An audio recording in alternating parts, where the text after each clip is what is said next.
What's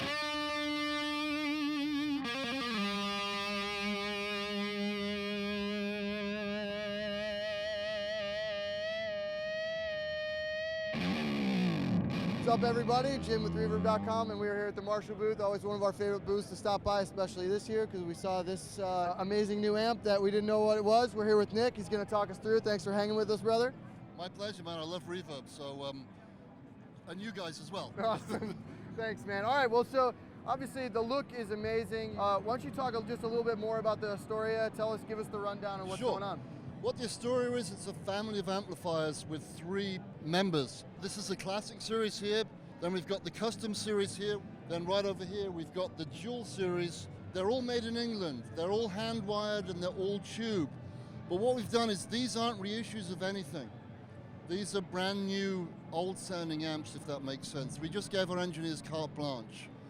We wanted to do it hand wired, but what they did is they incorporated some features that were done post the hand wiring era. So what we've done is, if you look at this one here, we've put some perspex on it so you can actually see the hand wiring and see the detail. Just in case someone freaks out and goes, heresy, heresy, it's not a true tone path, it is. The tone path, tone does not go through switches. If you think so, go back to your planet or go to rehab because you've got a problem. The tone circuit is 100% point-to-point hand-wired with tubes. The tube complement, by the way, all of the amps have this commonality. 12 AX7s in the front end, 3 12 AX7s in the classic, 4 in the custom, and 4 in the dual. I'll explain why in a minute. Each amp has a GZ34 rectifier tube. That's the one that converts the AC to DC. And the great thing about those things is they're inefficient, so when you drive the amp hard, they cause a sag, which is musically desirable and it feels great. And then 2 KT66s as power tubes. My favorite tubes. And they are big.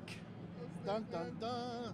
So each of the 3 families within the family, if you will, consists of a 30-watt head, a 30-watt 1x12 combo, and a 1x12 extension cabinet that fits either this or this. And the speaker within both the combos and the cabinets are custom voiced 8 ohm 75 watt Celestion 12-inch creambacks. So let me explain the first amp. This is a classic. This is our most, shall we say, basic amp. And this has been aimed at the guy that wants a clean sound with a lot of headroom or a slightly gritty sound. So it's for the clean guy or for the pedal guy. And the cool thing about having a slight amount of grit, and we'll get into that in a minute, is a lot of guys don't like to run a distortion into something completely clean. They want to push something that's on the edge right over the edge. So this gives them the ability. So to that end, we've got a master volume on it, which has got a push-pull pot. When you pull it out, it drops the output to 5 watts, making it cool for the studio or the home. The edge control is common to all of them as well. It's a no negative feedback power stage, so it's not presence.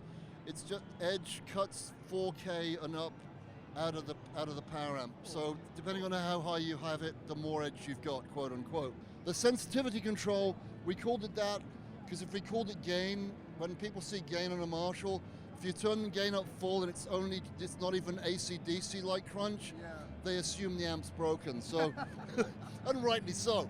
So we've put that there and we'll listen to it in a minute. So, but it's really, I don't like clean sounds because I suck. I love clean sounds, but I'm not a very good player. I say the same thing about reverb. I always just gotta put a bunch of reverb on to cover up my slop. I need reverb, delay, chorus, and a lot of distortion. I'm a good drummer. We come over to the customs. This has a gain control, and it has a lot of gain.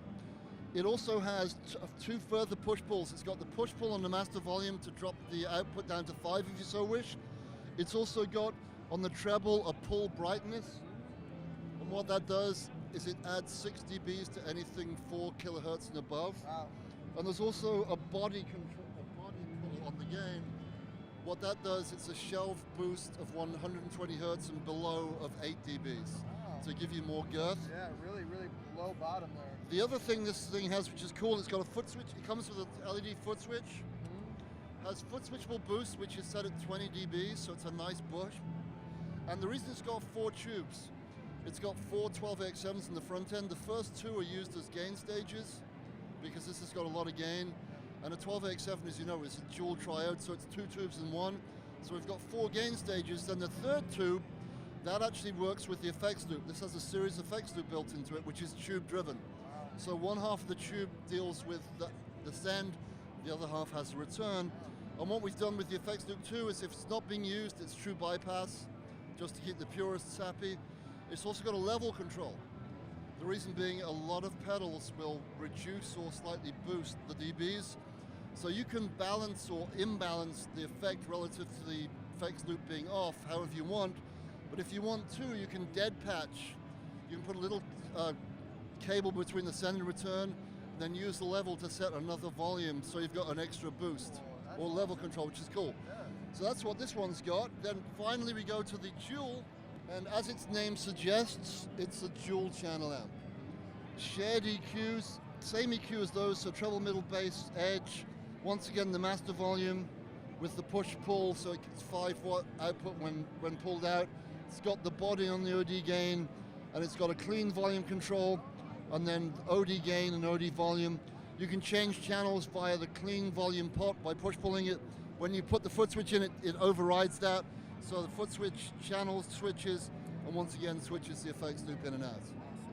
And there you have it. Those are the three families. And so it's a total of 9.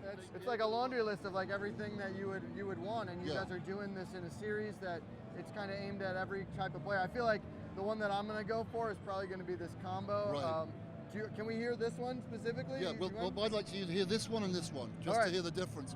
Perfect. I mean, just so you know, one of the reasons Marshall does what it does is the reason Jim made the first. Well, Jim didn't make the amp. He put a team together to make the amp, but he was the guy who listened to players like Pete Townsend come into his store and tell him the amps that existed didn't sound the way they wanted to sound. So Jim listened to what players wanted, got some guys who were capable of doing it, and he was the guy that said, that's it, that's the sound. So what Jim's imparted in idiots like me, and I worked with the guy closely for 17 years and I learned so much from him, but his biggest thing was, what we do is built on listening to what people want. It's not what we want, it's what the consumer wants. Yeah. So what we try and do is, we're always listening to people, and if they've got a good idea, we'll steal it and put it in an amp. Man's honest. Anyway, Nick, thanks so much for hanging with us, man. My pleasure, Cheers, brother. Always good to see you. Yeah,